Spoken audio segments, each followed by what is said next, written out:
तो चलिए शुरू करते हैं कि ईमानदारी से चुनाव होता तो 316 सीटें आती और भारत के प्रधानमंत्री आदरणीय खड़गे जी होते। कैसा लगा मेरा मजाक? और आपने तो रूबिका जी स्वयं कहा कार्यक्रम के शुरू में, मैं सुन रहा था कि आज का सबसे बड़ा मुद्दा वोट चोरी का मुद्दा है। अरे तो देश मान रहा है ना वोट चोरी हुई है, वोट चोरी का मुद्दा देश का सबसे बड़ा मुद्दा है। देश मानेगा वो तो बिहार के चुनाव और फिर मैं तो पूछ रहा हूँ सुधांशु जी, जवाब दे दीजिए। आपके नेता मान रहे हैं मैडम सुन लीजिए, अगर मेरे को नहीं सुनना है तो मैं चला जाता हूँ, मेरे को बहुत ज्यादा इंटरेस्टेड नहीं हूँ। क्यों? क्या हुई? और अरे एक सेकंड दुष्यंत नागर जी, पहले मेरे को बात पूरी करने दीजिए। यहाँ पे ये विक्टिम कार्ड मत खेलिए। नहीं, विक्टिम कार्ड कुछ नहीं है, मेरे पास इतना फालतू समय नहीं है। क्या फालतू समय? या तो मुझे बात पूरी करने दीजिए, अदरवाइज आप अपनी डिबेट करिए। अगर नहीं बैठने दे रहे तो आपको मेरी बात नहीं सुनिए तो जयराम जी की नौटंकी आपकी पुरानी है। मैं कोई यहाँ फालतू ये पुरानी नौटंकी आपकी है, फालतू में नहीं बैठे हैं। जबरदस्त गजब बेइज्जती है। टाइम नहीं है तो फिर आए क्यों सर? टाइम नहीं है तो। लेकिन एक सवाल का जवाब यहाँ सुधांशु जी आप पूछ के गए हैं तो दे जाइए। सुधांशु जी।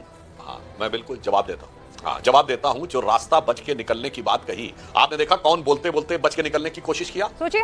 चले तो वो गए और राजनीतिक विश्लेषक थे। मुझे लग रहा है महुआ जी तो पार्टी की सांसद है, वो शालीनता से बात कर रही है और राजनीतिक विश्लेषण की भाषा शैली और भाव भंगिमा देखिए तो ज्यादा समझ में आता है। मतलब जिसे कहते हैं कि चाय से ज्यादा केतली गर्म नजर आती है। खैर, नमस्कार। वोट चोरी को लेकर देश की राजनीति काफी गर्म हो चुकी है। इसी मुद्दे पर राजनीतिक विश्लेषक दुष्यंत नागर, बीजेपी के प्रवक्ता सुधांशु त्रिवेदी और एंकर रूबिका लियाकत के बीच हुई जबरदस्त और तीखी बहस ने नया मोड़ ले लिया है। बहस इतनी जोरदार थी कि दुष्यंत नागर को डिबेट छोड़कर भागना पड़ा। इस बहस में एक और सत्ता पक्ष ने अपना पक्ष रखा, वहां दूसरी तरफ विपक्ष के दावों ने माहौल को और गर्म कर दिया।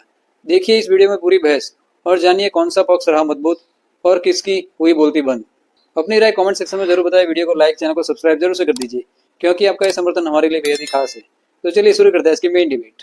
सर आपको हजम नहीं होती है विपक्ष को, ये आरोप सुधांशु जी लगा रहे हैं, तो आप फौरन जो है संस्था पर सवाल उठाना शुरू कर देते हैं, एक भ्रम की स्थिति पैदा कर देते हैं और अब चुनाव आयोग को लेकर ये काम आपकी तरफ से किया जा रहा है। चुनाव आयोग के ऊपर सवाल क्यों उठ रहे हैं और आज पूरा देश एक सुर में कह रहा है कि चुनाव आयोग पूरी तरह से बीजेपी कठपुतली का बन के काम कर रहा है। आज चुनाव आयोग जो प्रेस कॉन्फ्रेंस करने आता है तो वो बीजेपी की भाषा का प्रयोग करता है, बीजेपी की भाषा में जवाब देने का काम करता है। तो आज जिस प्रकार से दिल्ली के चुनाव में हमने ये पूरे एविडेंस के साथ 16,000 पन्ने चुनाव आयोग को देने का काम किया था, बताने का काम किया था कि कैसे एक एक वोट को काटा गया, कैसे वोटों को जोड़ा गया, एक एक मेंबर ऑफ पार्लियामेंट की कोठी पे 300, 400 वोट बनाए गए और कैसे अरविंद केजरीवाल की खुद की विधानसभा के अंदर 50,000 वोटों को काट दिया गया। तो अगर आप वोटों को काट के दलितों के, गरीबों के, पिछड़ों के, झुग्गी चौपड़ी वालों के वोटों को काट के अगर आप चुनाव जीतना चाहते हो तो आज गणेश कुमार जी से भी सवाल उठ रहे हैं। ये टीएन सेशन साहब थे जिन्होंने चुनाव के अंदर सुधारों के लिए ये देश याद करता है, जिनका नाम हमेशा लिया जाता है। और वही आज जो ज्ञानेश कुमार जी हैं ये देश का इतिहास याद रखेगा कि एक ऐसे चुनाव आयोग इस देश में आए थे जिन्होंने पूरी तरह से बीजेपी की कठपुतली बन के काम करने का काम किया था। कॉन्फ्रेंस होती है लेकिन जवाब फिर भी नहीं मिलता है। नहीं तो वो आप जवाब जो सुनना चाहते हैं वो आपको नहीं मिल रहा है ना। सुधांशु जी 30 सेकंड और उसके बाद 3 मेरे मेहमान। तैयार हो रहा है। ये भारत में इससे पहले भी 6-7 बार हो चुका है, ये पहली बार नहीं हो रहा है। नंबर 2, आज 18 तारीख से ऊपर हो गई है, आज 18 है ना सर। अब ये बताइए वहां 65 लाख वोट कटे हैं। अब जरा इसको 65 को 18 से डिवाइड करिए तो 4 से भी कम आता है। और आपके विपक्ष के 1,60,000 बूथ लेवल एजेंट हैं इंडी गठबंधन के, यानी जो पॉलिटिकल पार्टीज के रिप्रेजेंटेटिव हैं। अब जरा आप महोदय 3.8 को 1.6 से डिवाइड करिए तो 2.4 आता है। यानी अगर आपके बूथ लेवल एजेंट ने एक दिन में केवल 2, फिर कह रहा हूं केवल एक दिन में 2 परिवारों का वेरिफिकेशन किया होता तो अब तक आप 65 लाख की में जो आपको गलत लगा होता आप दाखिल कर चुके होते आपत्ति, यानी लंच और डिनर करके भी किया होता तो काम हो जाता। मगर क्या करें, अभी 1 सितंबर तक वक्त है मगर करना नहीं है, हमें तो बवाल करना। और दूसरी लाइन बोल दी, महुआ जी ने कहा था कि किसान आंदोलन था, जो किसान आंदोलन का अगर किसान के कानूनों से लेना देना था तो मैं दर्शकों को याद दिलाना चाहता हूं, ये जो उसमें एक डायलॉग बोला गया था, नारा लगा था, मैं कोट अनकोट में बोल रहा हूं, मेरा शब्द, इंदिरा को ठोक दिया था, मोदी को ठोक देंगे, इसका किसान आंदोलन से क्या लेना देना था जरा मुझे बता दें। यह भी अपने आप में इस बात को प्रमाणित करता है। और वो जो लोग खड़े थे उनका जनाधार कितना था। उत्तर प्रदेश के एक बड़े किसान नेता थे, दुष्यंत नागर जी को पता होगा, मैं नाम नहीं लेना चाहता किसी का, उनके अपने गांव के अपने बूथ पे भाजपा जीती वो तो अलग बात है, उनको उतरे वोट नहीं मिले जिससे ज्यादा लोग उनकी पंचायत में बैठे रहते। ये एक जानबूझकर अपनाई गई रणनीति है, शोर मचाओ और जब मौका आए कि सामने आकर प्रूफ दो, एफिडेविट दो तो सब हाथ खड़े कर देंगे। देखिए सुधांशु जी बच के निकलना चाहते हैं लेकिन रास्ता ब्लॉक है, सच्चाई आपके सामने खड़ी है, आप बच के निकल नहीं सकते। प्रकला प्रभाकर जी कौन है पूरा देश जानता है, उनका विश्लेषण पढ़ लीजिए, सुन लीजिए। उन्होंने कहा है कि ईमानदारी से चुनाव होता तो 316 सीटें आती और भारत के प्रधानमंत्री आदरणीय खड़गे जी होते, इंडिया अलायंस की सरकार होती। वो तो प्रभाकर साहब तो इनके ही हैं, वो तो कांग्रेस पार्टी के नहीं है। फिर अनुराग ठाकुर साहब क्या क्या कह रहे हैं, उन्होंने कौन कौन सी लोकसभाओं के बारे में बात करी, वो भी इनके ही हैं। उसके अलावा इनके रीवा के सांसद महोदय का वीडियो वायरल है, वो बता रहे हैं एक एक घर में 1100 वोटर बना हुआ है भाई, वो भी इनके ही हैं। और सुधांशु जी, आपने अपने जैसा सबको सोच रहे हो क्या? जैसे देश में आपने सत्ता प्राप्ति के लिए देश के अंदर अराजकता और अस्थिरता लाने का प्रयास किया। 1989 से ही आप अपना चरित्र देख लीजिए, आपकी पार्टी का आपने कौन कौन से मुद्दे उठाए, क्या क्या किया, देश की इकोनॉमी कहां चली गई।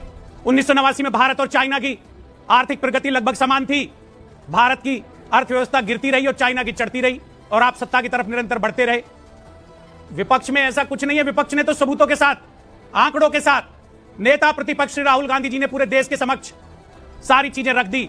और आपने तो रूबिका जी स्वयं कहा, कार्यक्रम के शुरू में मैं सुन रहा था कि आज का सबसे बड़ा मुद्दा वोट चोरी का मुद्दा है। अरे तो देश मान रहा है ना वोट चोरी हुई है, वोट चोरी का मुद्दा देश का सबसे बड़ा मुद्दा है। देश मानेगा वो तो बिहार के चुनाव और में मैं तो नजर पूछ पता रहा हूं, चलेगा सुधांशु जी ना। जवाब दे दीजिए। आपके नेता मान रहे हैं कि मैडम वोट सुन चोरी लीजिए, हुई है। अगर मेरे को नहीं सुनना है तो मैं चला जाता हूं, मेरे को बहुत ज्यादा इंटरेस्टेड नहीं हूं। और अरे एक सेकंड दुष्यंत नहीं, नागर जी, पहले मेरे को बात पूरी करने दीजिए। यहाँ पे ये विक्टिम कार्ड मत खेलिए। नहीं, पिछले विक्टिम 3 मिनट कार्ड से कुछ नहीं है, मेरे पास इतना फालतू समय नहीं है। क्या फालतू समय या नहीं तो है मुझे आपका? बात पूरी नहीं, करने क्या दीजिए, फालतू समय नहीं है? अदरवाइज आप अपनी डिबेट करिए। हाँ, अगर तो नहीं मैं तो बैठने कर दे रही रहे हैं हूँ, तो आपको मेरी बात नहीं सुनिए तो जयराम जी ये नौटंकी आपकी पुरानी है। मैं कोई यहाँ फालतू ये पुरानी नौटंकी आपकी है, फालतू में नहीं बैठे हैं। जबरदस्ती नौटंकी करते हैं वहाँ ट्विटर पर, एक्स पर खूब होशियार बनेंगे। प्लीज जाइए, कोई नहीं बुला रहा है आपको यहाँ पर। तमीज के दायरे में रहना है तो यहाँ पर बात रखिए, नहीं तो please you are allowed to go. हर जगह पर अपना पूरा टाइम बोले हैं, किसी ने आपको बीच में रोका नहीं, टोका नहीं, और यहाँ शुरू हो गए। टाइम नहीं है तो फिर आए क्यों सर? टाइम नहीं है तो। लेकिन एक सवाल का जवाब यहाँ सुधांशु जी आप पूछ के गए हैं तो दे जाइए। सुधांशु जी। हाँ, मैं बिल्कुल जवाब देता हूँ। हाँ, जवाब देता हूँ। जो रास्ता बच के निकलने की बात कही, आपने देखा कौन बोलते बोलते बच के निकलने की कोशिश किया? सोचिए। चले तो वो गए और राजनीतिक विश्लेषक थे। मुझे लग रहा है महुआ जी तो पार्टी की सांसद है, वो शालीनता से बात कर रही है। और राजनीतिक विश्लेषण की भाषा, शैली और भाव भंगिमा देखिए तो ज्यादा समझ में आता है। मतलब जिसे कहते हैं कि चाय से ज्यादा केतली गर्म नजर आती है। खैर वो छोड़ दीजिए, मैं एक फैक्ट बताता हूं किस कारण से मैंने बात कही। 2024 के लोकसभा चुनाव में सबसे बड़ी जीत कहां हासिल हुई है? रिकॉर्ड, सारी cutting across the party line. जो अभी महुआ जी कह रही थी, अन्य लोग कहते हैं, वो असम की धुबरी सीट पर कांग्रेस के रकीबुल हसन 10,25,000 वोट से जीते हैं। 10,25,000 से, राहुल गांधी से 3 गुनी बड़ी जीत। और धुबरी सीट क्या है? असम के मुख्यमंत्री हेमंत बिश्व शर्मा उसको मिनी बांग्लादेश बोल चुके हैं। असम में धुबरी, बरपेटा, करीमगंज के इलाके वो हैं जहां पिछले 25-30 सालों में सबसे भयानक डेमोग्राफिक चेंज हुआ है। और वहां पर 90% के आसपास वोट एक विशेष समुदाय का है जो इंडी गठबंधन की गोद का काम करता है। इसलिए मैं पूछना चाहता हूं कि आप वहीं जीतते हैं। और राहुल गांधी जी के जिन क्षेत्रों से यात्रा निकली, वहां पे मालदा में वो कहते हैं देखिए साहब कितनी बड़ी भीड़ है। धुबरी में वो अपनी सोशल मीडिया अकाउंट में, और लास्ट में मैं कहना चाहता हूं, इन्होंने कहा 316 सीटें जीतते। अरे भैया, हमारी सरकार आने से पहले यूपी बिहार में तो 90% सीटों पर जमानत जब्त हो रही थी।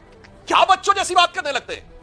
पिछले 1989 के बाद से कांग्रेस पार्टी ने उत्तर प्रदेश में 100 सीटें नहीं टच की है और पिछले 25 साल में 50 सीटें नहीं टच की है। पिछले 4 विधानसभा चुनाव में 2-3 सीटें हैं। बिहार में यही हाल है और यहां आके सारा ठीकरा चुनाव आयोग पे फोड़ना चाहते हैं। नहीं तो फिर मैं अब इसीलिए कह रहा आगे- हूं, अब ये आगे देश में सुधांशु जी। अराजकता पैदा करना चाहते हैं, तथ्यों का सामना